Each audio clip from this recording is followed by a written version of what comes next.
Sex trafficking includes pornography. Sex trafficking includes stripping. Sex trafficking includes phone sex. It includes every type of sex act you can imagine. I know individuals who have exchanged nude photos to get marijuana. We really have to be a place where teenagers can come and have these conversations and not be shamed. Normal, healthy adult men do not have relationships like this with teenage boys. We can't do anything about a problem that we're not aware of. I don't care what you did. You can always come to me, no matter how bad it is, and I can help you.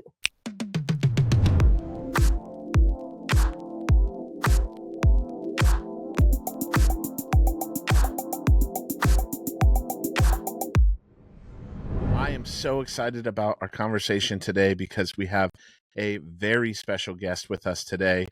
Holly works with Rahab Ministries, and Holly, what is your title? Yeah, I'm the training coordinator over at Rahab. Let's go, the training coordinator. So Momentum, Holly Regan has been working for Rahab for how long? 4 years? About 2 years. Oh, 2. 2 years. I had it wrong. Rahab. Yeah, I came about a month after Bethany came. Okay. So my wife, Bethany, is what, I don't even know what her title is, development something? She's the director of development, yeah. The director of development, there you go. Amazing. Well, the two of you are partners in crime over at Rahab. We love partnering, Momentum loves partnering with any local ministry who is having a kingdom impact, and God for sure is using you and the staff at Rahab in powerful ways. I love just honestly getting to hear from my wife, but also from you and other people on the staff, all that God is doing in and through Rahab. So give us just briefly an overview of what Rahab Ministries is. How can we find you? Give us the website link, that kind of stuff. Yeah. So Rahab Ministries, we provide Christ-centered transformational services to those who are affected by sex trafficking in Northeast Ohio. So the bulk of our services are going to be in Summit County, Cuyahoga County, and Stark County. We serve both adults and minors. So some of our adult programming, we have outreach where we're going out and we're finding people who are high risk for trafficking or in trafficking. One thing that we do know about trafficking, and I don't want to get too much in statistics because we're going to talk about it later, but we know that only about 1% of people in trafficking are ever identified. So we feel really passionate about going out and finding people who might not know this is abnormal or might not know that this is trafficking that they're experiencing. So we do outreach to adults. We go into strip clubs, into jails, out onto the streets. Then we also have drop-in homes for our adults and our adult services. So we have a drop-in home that's a physical, like residential home in a residential neighborhood. One in Akron, one in Canton, that women can come to and they can get those basic needs met all the way up to their spiritual need, start to have connections with some of the other individuals there. And then we have minor services because we know this doesn't happen in a vacuum. It affects a lot of minors as well. So our minor services, we have minor mentoring for minors who are in human trafficking situations. So a lot of our referrals come from the 2 human trafficking dockets in Summit County and Cuyahoga County, but we also get some other community referrals or private referrals as well for that. And it's really about partnering a healthy adult with this teen who needs someone that's their cheerleader, rooting for them, looking out for their best interest. And a lot of the times the minors that we're interacting with, this mentor is that first person to be that in their life. But so if you guys want to find out more about us, our website is rahab-ministries.org. And we also have platforms on Facebook and on Instagram that you could look us up on those spaces. I'm assuming it's something along the same handle. I'm not on the social media, so which is part of why we're going to talk about what we talk about today. So yes, well played. So again, for our listeners, that's Rahab. It's RAHAB, not RE. So rehab is a very different thing. This is Rahab, and what it doesn't isn't it an acronym? It's like reaching above. I won't get it right. What's the acronym? So it's reaching above hopelessness and brokenness, and also in reference to Rahab from the Bible. So it's a both and. Yeah. I love it. Well, Holly, you have been in the front lines of helping victims and educating families in your role. You are a phenomenal training coordinator. I have heard you now a few times give kind of the spiel, I don't even know what to call it, the talk that you have given to churches. I got to hear you in person do this even recently with some of the Momentum Pro youth pastors and student ministry leaders that we coach and have cohorts for, and you did a phenomenal job of helping us kind of dive into this topic. And so through that, we also said, hey, Holly, why don't we have you on the podcast to kind of help maybe for churches that have wondered, how in the world do we help parents in our church set healthy boundaries, protect their kids online? Friends, I want to tell you this conversation is a must listen. Now, this is a conversation, even I know teenagers are going to listen to this, Holly, because they're teenagers from our youth conference. They're going to see the topic and the title, and they're going to be curious. And so you're probably going to have some teenagers listen to this. But for our context and our purpose today, we really want this to be a helpful tool and a resource that churches can use to help partner with parents to be strategic, really in helping parents understand what's going on in the world of social media and how to set healthy boundaries and kind of guidelines around that, and where it's a slippery slope, right? So where social media leads into pornography and where pornography leads into sex trafficking and grooming and all the situations. So we are going to talk about some of those things. If you're listening to this right now, these are my warning to you. We are going to have a deep, honest, vulnerable conversation about some of this, and we're going to shine a light on it. And so, Holly, I cannot thank you enough for what you do and the ministry that you have, and thank you for being a part of this. So anything else kind of in the intro you want to make mention of before we dive in? I think that's the bulk of it. I think, yeah, nothing else. We're going to be using the word sex trafficking a lot and things like that. So I think if someone were to be around small ears that they wouldn't want to hear certain language like that, maybe listen to this in a different space. But there you go. There you go. All right. We've given them enough warning. And now at this point, every teenager is like, I'm going to listen. Exactly. They're in. We know how this works. That's okay. All right. Well, Holly, here at Momentum, we love defining our terms. And one of the things that is a big deal, I know, for you in your context, in your ministry as well. So give us just a foundation, maybe a framework for when you say sex trafficking. Today, it's often not what people think. I've heard you and my wife talk about it so many times. It's starting to click and make sense for me, but I still see these stereotypes. They exist for a reason. The movies and TV shows that we watch often do a poor job of portraying sex trafficking, and you think snatching somebody up. But give us kind of context and a definition when you're talking about sex trafficking. Where do you begin and how do you help connect it to make it make sense for us? Yeah. So looking at sex trafficking, like you're saying, the main media portrayal is like what we see in movies like Taken, right? Like the person being kidnapped and brought into trafficking that way through an abduction tactic.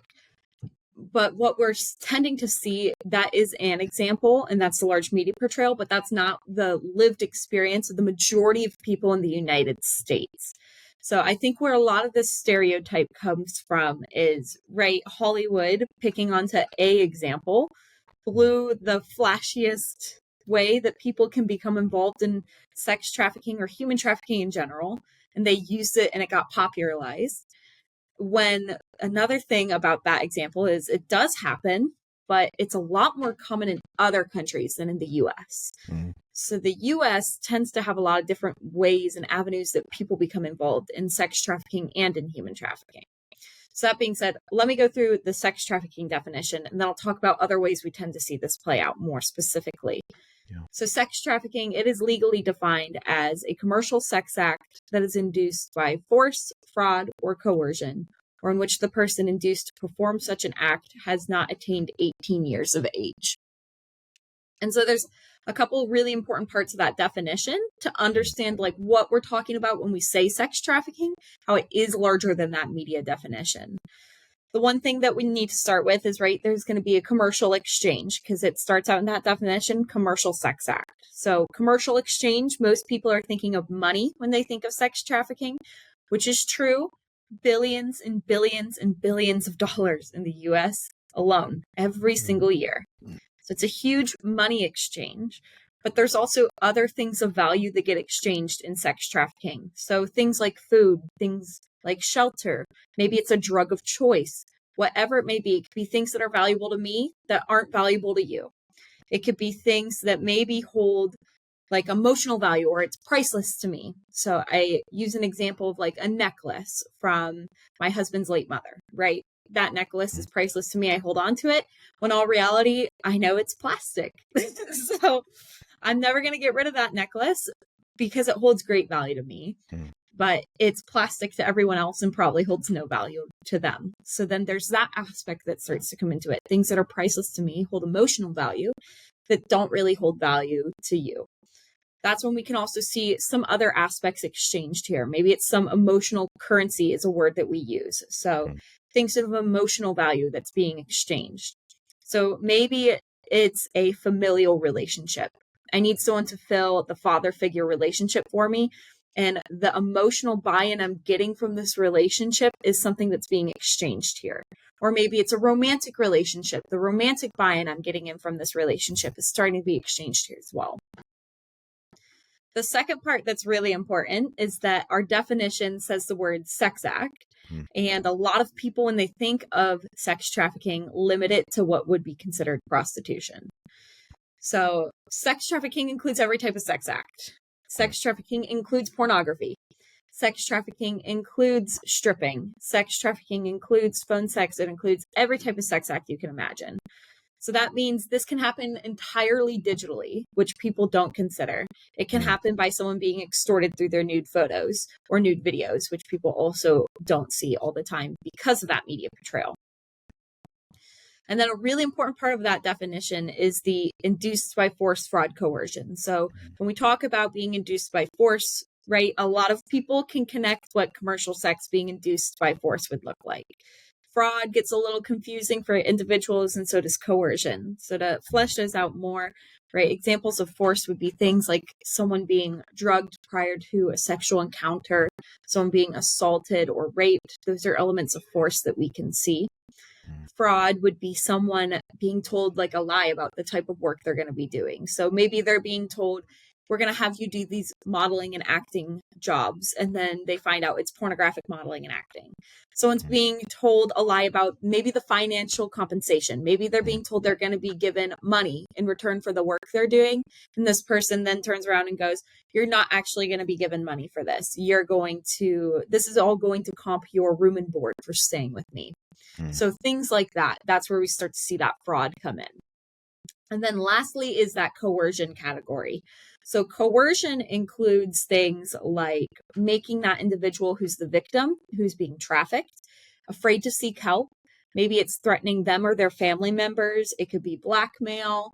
It could be confiscating a document of some sort. So maybe it's like a social security card, a birth certificate. The really important part about that coercion category is that it's not just physical coercion, it's also emotional coercion. So emotional coercion could be those more emotional threats, kind of going back to the emotional currency we talked about, right? So it could be things like, no one else is going to love you if you leave this relationship. You're never going to have another father figure, so you need to keep me in your life, which is what really fuels and keeps people in these situations, what's really inducing that commercial sex. And we'll talk about that in terms of who we tend to see our traffickers actually being in just a moment. But I want to finish our definition and then I'll get to that. So then the last part of that definition that I said was, or in which the person induced to perform such an act is under the age of 18. So that means, right, anyone who's under 18 that's engaged in commercial sex, even if that teenager, by their opinion, is consenting to being involved in that commercial sex act, we do not consider that something that is even at play here. So any minor who is engaging in commercial sex meets the definition for sex trafficking. So a teenager who's operating on a pornographic platform, something like OnlyFans, or maybe they're exchanging nude photos through Instagram or Snapchat to get money or to get clothes or something of that sort, that meets our definition for trafficking. I know individuals who have exchanged nude photos to get marijuana, and that was just something that was a part of their high school life. That is considered trafficking because there's that exchange there and they're a minor. Or maybe it's a minor who's working in a strip club. That's considered trafficking. Even if they are consenting by their opinion, it's considered trafficking. And because they're a minor, we no longer need the force, fraud, or coercion. So that is our definition. And where that starts to come into play is that there's a lot more individuals who are traffickers than we would necessarily think, right? It's not that media example of this criminal like driving around in a white van in the Walmart parking lot. Sure, there are examples like that, but that's not the only person anymore. What we tend to see a lot more commonly are people being trafficked by a romantic partner. So that's about 39% of sex trafficking cases in the US are people being trafficked by a romantic partner. People being trafficked by a family member, which is about 42% of cases in the United States. And then people being trafficked by, with teenagers specifically, other teenagers. So that is expanding and growing so much. We don't even have a percentage for how much it's happening right now. We just know it's rapidly increasing with teenagers exploiting other teenagers. Those tend to be the more common methods that we see people being trafficked in the US, however, and kind of how sex trafficking actually is defined when we look at it. All right. So, Holly, thank you for giving us a framework here for what sex trafficking as a phrase or a term means. I think some of us who are listening to that and the statistics that you just shared are like, oh my, that's haunting. Yeah. So thank you for giving that context. For us, maybe if you're a pastor, a ministry leader, if you're even a parent in a church and you're not in Northeast Ohio, are you saying, you're giving national statistics? You're saying, right, that this isn't just in Northeast Ohio, this is going on across the country, everywhere, yes? Yes, it is happening everywhere, and it's increasing like grossly every single year. Yeah. Okay. I want to make that crystal clear for our listeners that even though Holly and Rahab work specifically in Northeast Ohio, these are national statistics that you're giving, and this is a big, big deal. And so, again, this is a must listen conversation if you work with teenagers, if you're in the local church, because these things are happening in your community. You may not be aware of them, but they are. They are going on in your community. So, Holly, for this context, let's kind of even just dive a little bit deeper into social media and technology and the world of parents and pastoral discipleship and trying to steward and guard and protect these students. How do we do that? Help us with that. Yeah. So with students, the best way to attack this issue when it comes to social media and specifically trafficking starting to come about through social media and pornography is going to be proactive about it. So what we know, sextortion, which is a format of sex trafficking, where someone is being extorted through their nude photos and videos to either send more nude photos and videos or send money or something of some other value of worth. Sextortion is a really great example as to why we have to be proactive about this. So this is an increasing type of trafficking that we have seen over the past few years. I want to say about the past 5 years, we've seen it really spike. And this is predominantly targeting teenage boys. And what we know with sextortion specifically in the US is it's led to about 36 suicides. And of those suicides, they have all occurred within 24 hours of the extortion starting. So that's why I say, like, these conversations need to be proactive, because once this exploitation is happening, once the exploitation is happening, it's then going to be like chasing someone who's running the same pace as you, right? Like we have to be working so much on the front end in order to prevent it to getting to the point of someone committing suicide. So what that looks like is establishing relationship and rapport with individuals on the front end, and also making sure that they know that you are a safe person to talk to about anything, no matter how big the mess up, once that potentially happens. So unfortunately, these are conversations we need to have younger and younger, as far as into middle school, and sometimes even younger than that, we see this happening.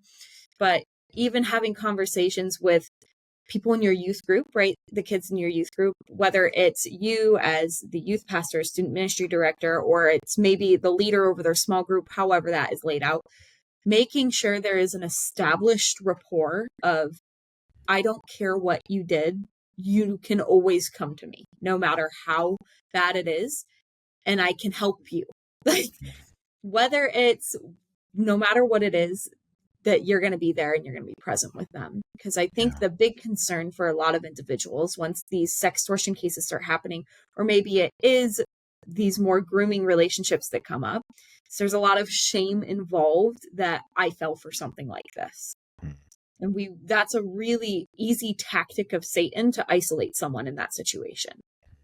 When we're looking at grooming at large as well, what we know about exploiters is that when they're trying to establish relationship with, we'll say teenagers, focusing on this, when exploiters are trying to establish relationship with these teenagers, they are attempting to groom them and isolate them. So we are really fighting against this isolation that has been really ingrained into them. It is going through this process of, I have a relationship with this individual. I love them. I trust them. And now I'm not really letting anyone else see what's happening in this relationship, right? Maybe it starts out as, I'm not telling my parents about this romantic relationship I'm having with someone over social media, or friendship that I've established with someone on Discord through gaming, or whatever it may be. And then it turns into, I'm not going to tell my friends about this either, because I think they would judge me for it. I don't think they would accept the things that we're engaging in this relationship. And then that isolation is used to keep that person from saying anything, because they're going to have this shame come about. So we really have to be a place where teenagers can come and have these conversations and not be shamed, because there's a lot of manipulation that happens in that grooming process that is intentional to keep someone from getting help or asking for help once they're in that position. Okay, Holly, let's take that a little bit deeper there. You're using terms like grooming and sextortion. Give us a framework or a definition again for maybe what that looks like. And then if you would just drill down a little bit deeper there, typically in online platforms, like what are early signs that parents or youth leaders could even watch for in terms of that? Yeah. So grooming, I'll start with grooming first. Grooming is the process of exploitive behaviors that an abuser is going to use to try to gain access to a victim, make them agree to the abuse, and reduce the overall risk of being caught. So the grooming process tends to happen between the exploitive person and the vulnerable person that they're trying to groom. They can also, however, start to try to groom everyone around that vulnerable person. So then it's not just making the vulnerable person more likely to agree to the abuse, it's also grooming everyone around them, so that if that vulnerable person does ask for help, everyone is a lot less likely to believe them. So that grooming process, when we see it occurring over social media, tends to predominantly start as a relationship that's just happening over social media, which social media has boomed so much over the past few decades that that's not super abnormal anymore, right? We see full romantic relationships occurring over social media and happening that way. I mean, we have dating apps, we have all these other things. I even brought up gaming. People neglect to think about gaming. So many relationships occur over gaming. I even think of my husband. He got in a racing league, an iRacing league, over a platform, and established relationships with all those people. And that was completely digital. And you wouldn't necessarily think that there's any red flags in that. But by establishing those relationships through social media, or maybe it's these gaming platforms or the internet, whatever it is, it's then creates this environment in that grooming process where there's some degree of love, whether it's romantic love or friendship love or even a familial love starting to come out, and then a degree of trust. Mm. And that grooming process is taking that love and trust to then isolate that person, to then start to desensitize them. And when we say desensitize, it's to make someone less sensitive to something of a physical, violent, or sexual nature. So maybe it's just slowly pushing that boundary. So someone's boundary is maybe having certain conversations like, hey, I'm not going to talk like that. I'm not going to have those conversations. But then by this person they've established a relationship with online starts talking to them, that boundary is going to get pushed and pushed and pushed. So I'm going to use the example specifically with like romantic relationships happening online, right? Maybe it's someone is super uncomfortable in the rest of their life having sexual conversations, but this one person they're talking to online that they've established some sort of trust, some sort of love with. And frankly, they're not here. So for them, it's an easier boundary to cross, especially online. It is easier for people to just cross certain boundaries than what they would do in person. So then they start to engage more in those sexual conversations with this person online. And maybe they feel really ashamed about it, so they don't tell anyone. And as they engage more in those sexual conversations, they're going to become less and less sensitive to that sexual content. Maybe it increases to more physical or violent content, whatever is occurring in those conversations. And it's this gradual process. What we see really early on in that isolation period with the grooming process, because unfortunately, when that grooming process is starting, we can't always tell because it could just look like a normal relationship for the most part. But really, when you're going to start to see these warning signs is in that isolation part of that grooming process. And you're going to see someone starting to maybe be more attached to their phone. Maybe they're constantly texting someone. Maybe they're constantly looking to see if they're getting text notifications. They're constantly going on Instagram. Maybe you start hearing them say things about another individual, starting to see behavior changes. And I know like the attachment to the phone is hard because, right, our teenagers are already so attached to their phones. So really hearing things that they're saying is going to start to be a big indicator here. Maybe they start talking about like someone that they game with online or a romantic partner that they're talking to online. That's when it's our responsibility as leaders as we start to hear things being like, I don't think that sounds like a normal relationship that you're having there. What I know an experience that we've had is where someone was engaging with a 35-year-old man on an online gaming platform. And we had to have a conversation of like, this man who's like buying you Fortnite skins and Fortnite packs, right? Like, that's an abnormal relationship. Like, normal, healthy adult men do not have relationships like this with teenage boys.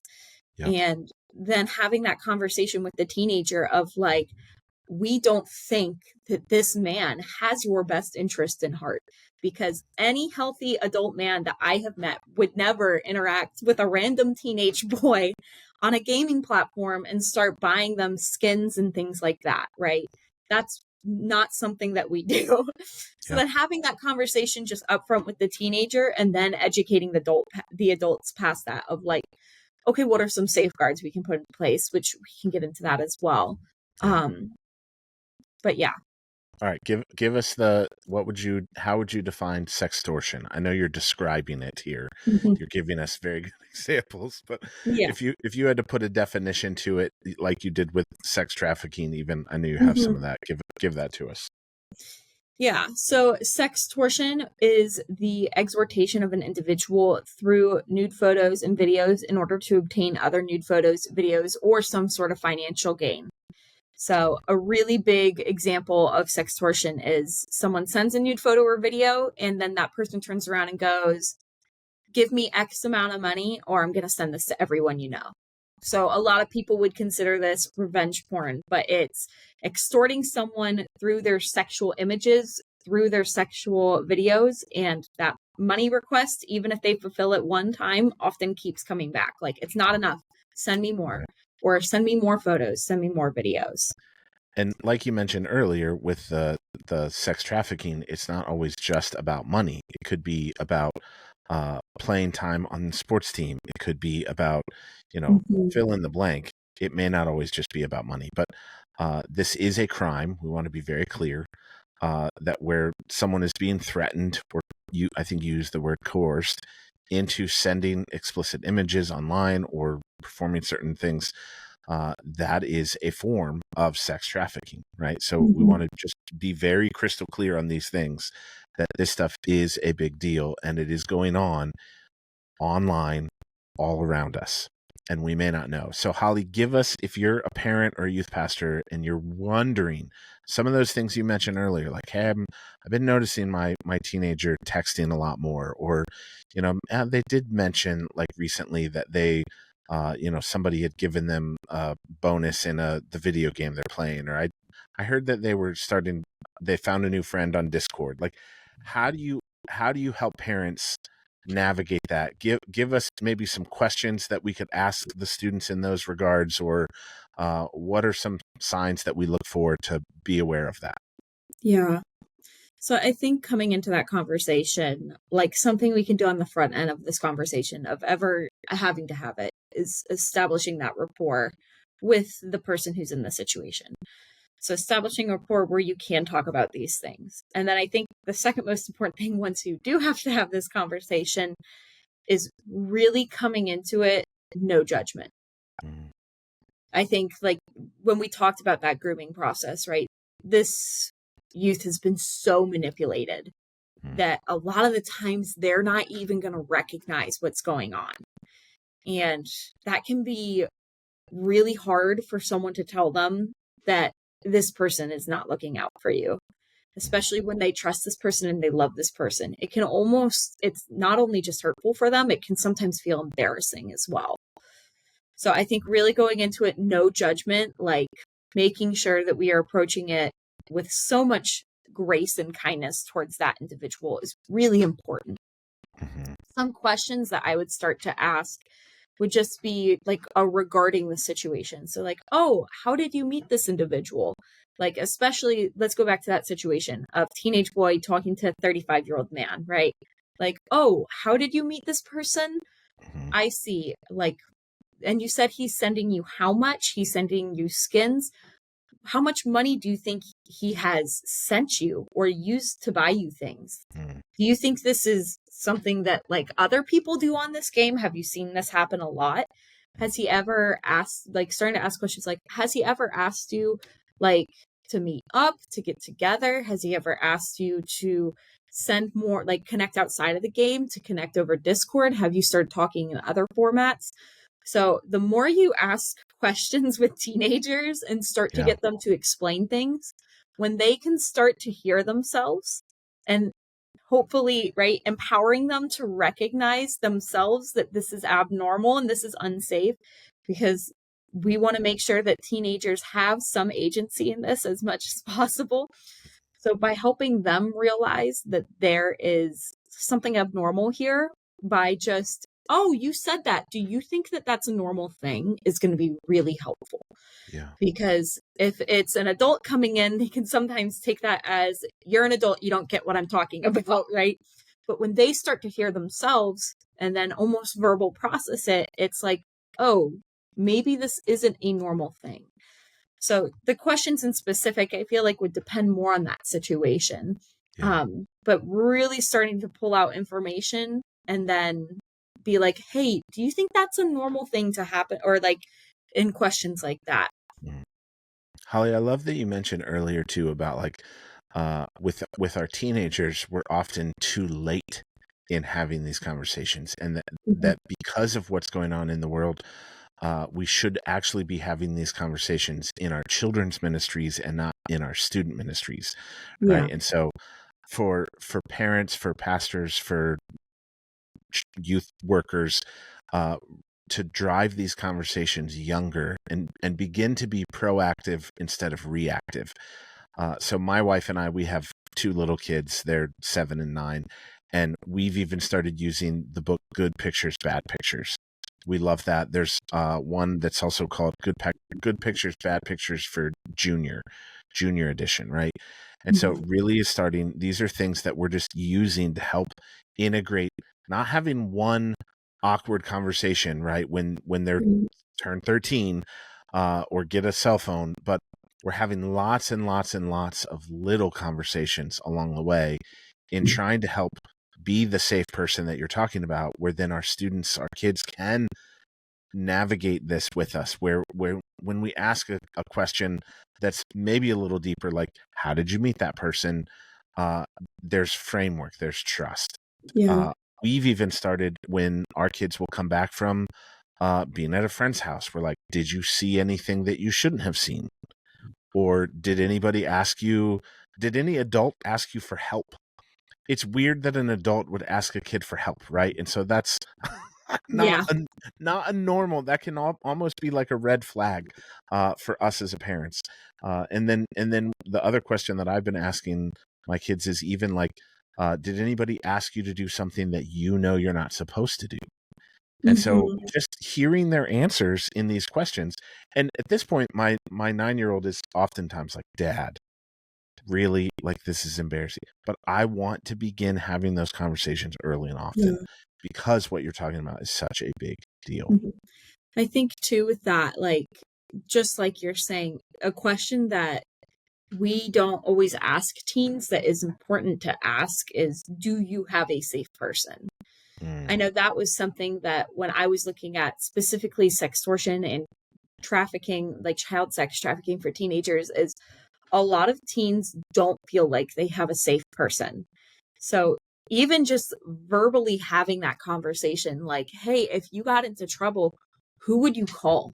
And them being like, I don't know, because I can't talk to my yep. parents. Being able to have that upfront conversation of like, you can call me. Like, I can be your safe person. I can be someone you talk to. Mm, And establishing that ahead of time in those spaces like youth group or in children's ministry, right?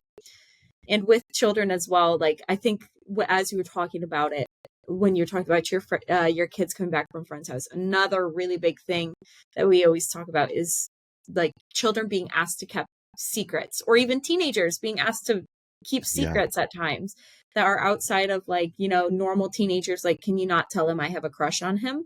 Things like that. Like any adult who is asking a child to keep a secret Yeah. can start to lean into that grooming behavior in some instances. So Mm, that's another really important thing to look out yeah. for as well. Yeah. All right, Holly, this is super helpful. I hope that to our listeners that we're giving you some helpful framework. And yet the irony is we haven't even started talking about the use of AI. So, Holly, I know from some of the training that you've done with us before, that can be like pouring gasoline on a fire. So, how do you explain even AI or generative AI and pornography? How is that fueling the rise of online sexploitation or sextortion, Mhm. or I know exploitation? the words, they all meld together. Yes, as we're making up new words here. But Mhm. how are those worlds colliding and connected? And why does that matter ultimately for families to be aware of? Yeah. So I guess let me start for anyone who doesn't know what generative AI is. I'll go ahead and define Perfect. it. So, generative AI, this is a form of artificial intelligence where you can input a prompt, a photo or video, and generate off of whatever your prompt is a different prompt response, a photo or video. So, the example I use, ChatGPT, is the biggest format of generative AI, or that GAI that we see right now. So even like using it for things like, I have bread, eggs, and cheese. What can I make for dinner tonight? And it Mm, can give you a prompt back. And you can put in like, make me a picture of this, and it will make you a picture. Or make me a video of this, and it will make you a video. The problem with generative AI, where it starts to come into this and add gasoline onto the problem of sex trafficking, specifically with social media, is that people can easily input sexual prompts and generate sexual content. So they could input prompts regarding how to like go through with some of these acts and get sexual like content about how they can go through these acts, or maybe like forming some sort of erotica based off of that. They can put in sexual prompts to create photos. They can take a photo of someone and create a new nude photo, or they could take a fully clothed photo of someone and put it in a nudifying technology and make it a nude photo. So that photo was never pornographic to begin with. It was a fully clothed photo of an individual, and now it was made into a pornographic photo through these nudifying GAI platforms. They could do the same thing with videos. So they could take a fully clothed video and then generate it into a pornographic video, or they could take that nude nude photo and then turn it into a pornographic video, whatever it may be. So it just then turns into this expansion of maybe this person had one nude photo of this person and they've now turned it into 10, or they've now created a nude video that was never nude to begin with, and now they're starting to exploit that person through that nude video, saying, I'll send this to everyone. And even though it's not real, it sure looks real. Some of these videos look incredibly real. When I was doing the training for Momentum Pro, I used an example of a video of my husband. So I took a picture of my husband and submitted it to ChatGPT's video generator, so Sora. And my husband and I have social media, just don't use it. My husband has no social media, so he's a complete social media hermit. You can't find him.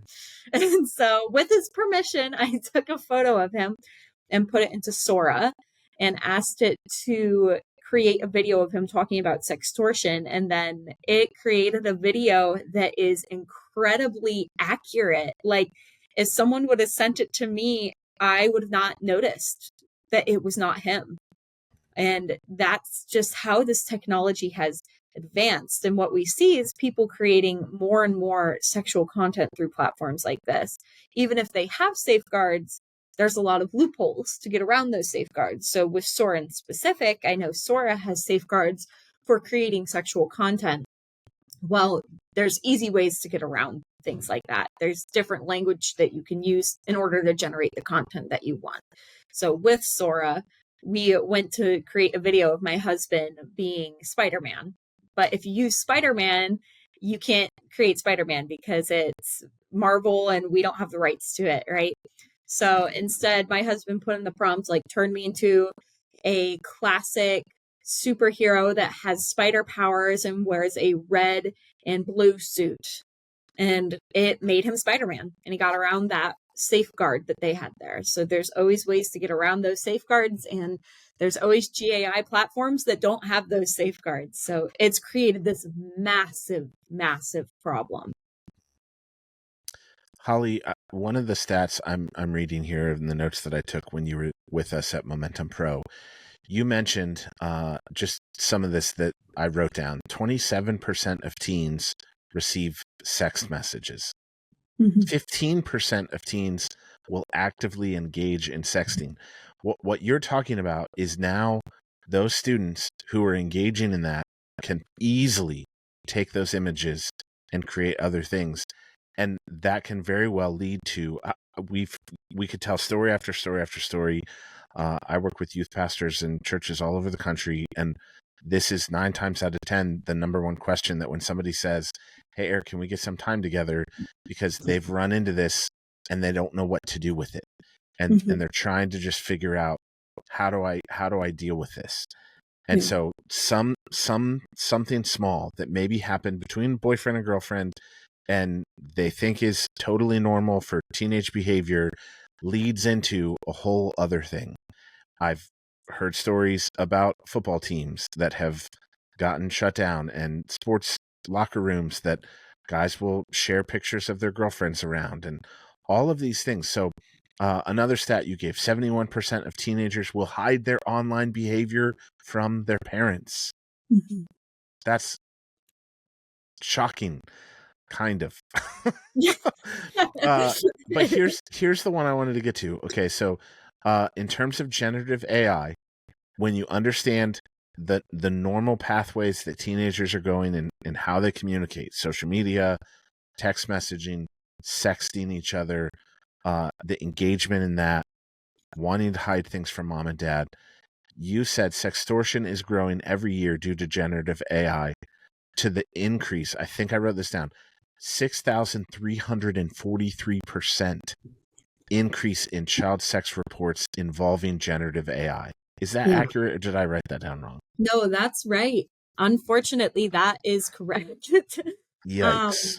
um, it comes from the National Center for Missing and Exploited Children. So Okay. they do an end of year, like updated statistics of what they've seen. Well, about mid-year this year, they were like, hey, we don't typically do this, but we've noticed that like all the statistics related to online child exploitation have increased so Mm. greatly that hopefully if we post these statistics, it will create a greater sense of urgency to start taking some action to create safeguards on social media, on the internet.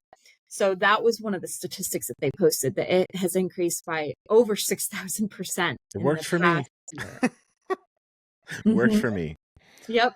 Oh my. All right. So Holly, how with all of this, I don't want to just like go into all the negatives. I Right. want our conversation to be helpful, right? So how do parents build trust? How do church Mm-hmm. leaders that are working with student ministry, children's ministry to help have open communication with the kids that they're with the parents that are discipling their kids, right? How Right. do we do that? How do you Mm-hmm. build trust and open communication in these areas where oftentimes they want to hide things from mom and dad? What do you recommend? What does that look like? Yeah. I think what you were explaining with your children is the perfect example for preemptively doing this, right? And I'll talk about this in two ways. People who are coming at this now and people who have a little bit more time, right? Mm, Um, if we can be preemptive, if we can have these conversations before that person ever enters into that, like the hormonal sexual debut age of teenage years, that is when we're going to be the most productive with mm, this. The first time we sit down and have a conversation regarding anything with sex cannot be this conversation, mm, because that's going to make us horribly uncomfortable, horribly awkward. That teenager is going to be writhing, right? They're not going to want to be in that conversation. So this needs to be, I don't want to say normal, because we don't want to be normally talking about sex, but this needs to be an area of conversation where it's like, oh, this isn't the first time we've talked about this. It can't right. be something that's horribly uncomfortable. So by having these preemptive conversations as parents, right, even with your kids as young as you're talking, right, with books like Good Pictures, Bad Pictures, having conversations of like what is safe, what are safe relationships with adults, what is inappropriate relationships with the adults, with other kids, things like that. Mm-hmm. um, that's all really important to have gradually as that kid is growing up. For youth pastors or maybe parents who are coming into this and they're like, I haven't had any of these conversations and now I have a teenager. What am I going to do? So hopefully there's already an established rapport there. If Mm, there's not an established rapport with that teen, you got to build it. yep. You have to build the rapport and the trust with that teen. So that could just look like normal trust building with a teen that we would see, right? So normal relationship building leading into then having these conversations. Mm, So with these conversations, I think what's really important for teens is they need to hear, why are we talking about this? Like, this is uncomfortable. So why are we talking about this? So making it clear, like, hey, we're having some of these conversations regarding, right, like what is safe, and even just within church, within youth ministry, like holy sexuality, like mm-hmm. having these conversations because I care about you and I care about your relationship with the Lord. And a part of you and your life and a part of an area that you are going to have to continually submit to the Lord for the rest of your life is your sexuality. So even starting at it like that when you're in a youth pastor setting or in a pastor, whatever it is, right? That's a great way to start conversations regarding sexuality with a teenager, because then this starts to become a normal thing to talk about, right? Okay, well, I can talk to my youth pastor about this because we've already talked about holy sexuality. We've already talked about pornography. We've already talked about like what a healthy relationship looks like as a teenager, things like that. I Yeah. think that's a good framework to start this as and to start having conversation regarding these things. Mm, Say, unfortunately, you are entering into this conversation after the teen has sent the nude photo or video, or they have already had this photo blown up online, and it's being used against them. Again, reducing the shame of that telling them that you don't see them that way. I think a really important thing for teens to hear, even though all their peers might see them through that lens, God does not see them through that lens. No matter what photo, what video is posted of you, right? You are always maintaining the image of God. And we cannot let go of that. That is going to need to be a constant reminder. There are also other things you can do to support that teen through that process. There are even like legal things that you can do. I don't want to say legal. I guess there's more proactive things that you can do in getting that photo down is the words I'll use. So there's a platform called Take It Down that you can go, and that teen could submit that nude photo or video and take it down there through the National Center of Missing and Exploited Children. They will use their image scrapers and pull it down from every pornographic platform, or even platforms like anything on Meta they have connections with, and it will just get all pulled down. So hopefully that picture will stop circling the web if it's already posted onto social media somewhere, and they could get that down. So that's something that you can do. But I think having those conversations, again, reminding that person they're made in the image of God, and then like, hey, how can we set you up to have safer connections in the future? Because if we just focus on the past mistake, that's going to, again, continue. That's not going to help the situation that we're currently in. Yep. We need to focus on the future. How can we support you now through this situation? And how can we keep you safe in the future? And then eventually roping in any adult who needs to be a part of this, roping them into that as well. There's a lot of good resources that you can give adults once they're in this situation. Again, National Center for Missing and Exploited Children, they have a ton of resources that you can look at that will help with this. Same for the National Center on Sexual Exploitation. They have a ton of resources for adults, both on the preemptive end and on the reactive end. Same with youth pastors on the preemptive end and reactive end. They could use those resources as well. Yeah. Holly, thank you. I think bottom line in all of this, what I'm hearing you say is having a relationship with your child, if you're mom or dad, if you're the parent, having that relationship where you can have open and honest communication, no matter how awkward or uncomfortable it might be, it is vital to preventing unsafe sexual activity over social media and online. That is the heart of the issue that we want to convey. So just kind of, Holly, one last question. For churches, maybe ministry leaders who they feel overwhelmed by this issue, this is a lot. They're listening to this and they're like, this is craziness. We got to do something about it. Where would they start? What's a good starting point? Maybe on a local church level, how can they help be a part of the solution to all of this? Yeah.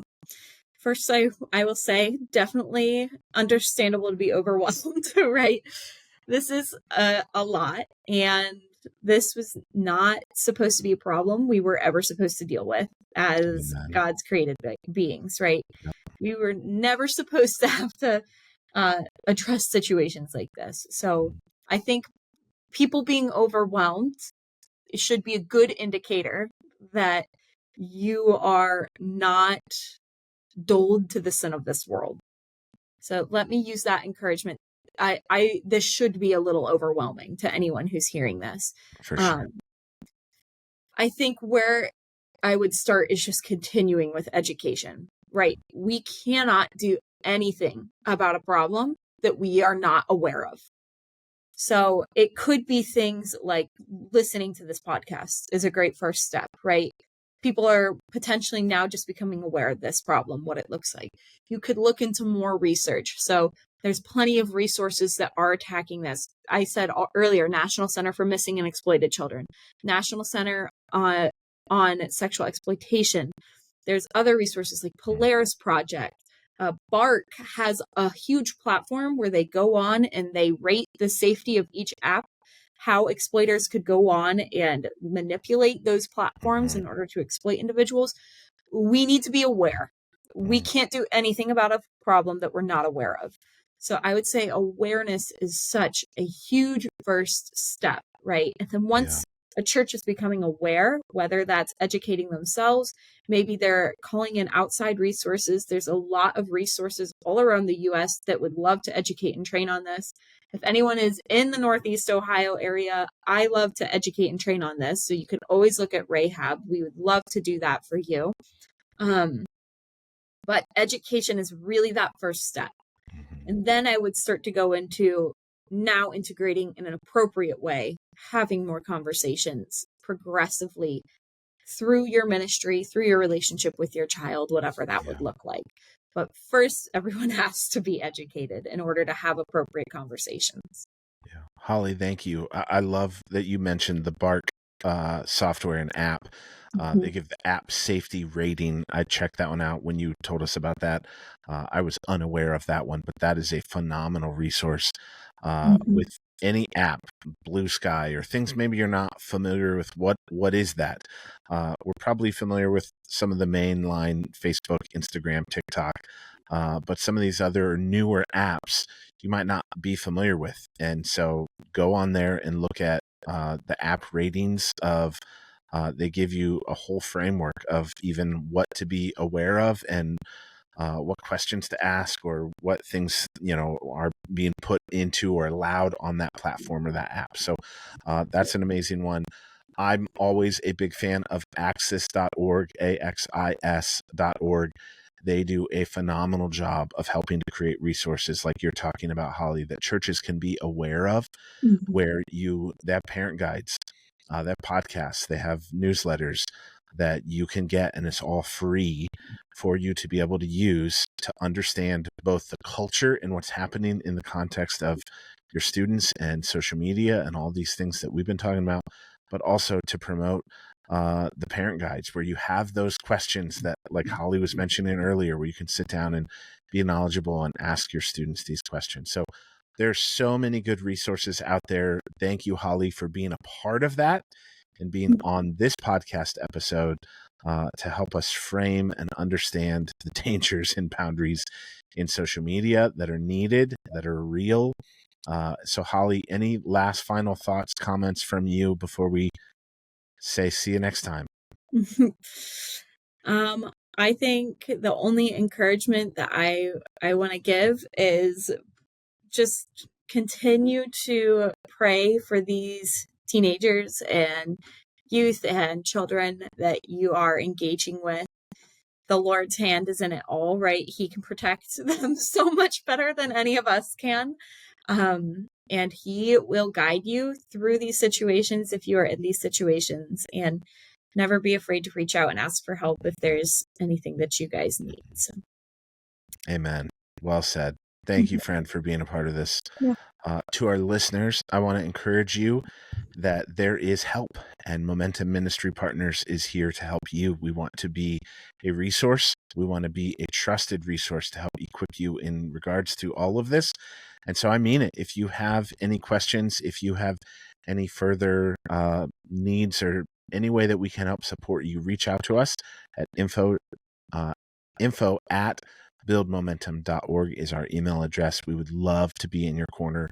And check out next week's episode. So next week, on the very next episode of the Momentum Ministry Partners podcast, we're going to have a new friend of mine named Nick. He's going to be on, and he's going to be telling us about a positive social media app and a platform that he and his friends are working on creating. So we're going to share that, kind of the flip side to this conversation. So check that out. We're excited about being involved with that as well. So Holly, thank you so much for being a resource. You are amazing, and God is using you and the work at Rahab Ministries in powerful ways.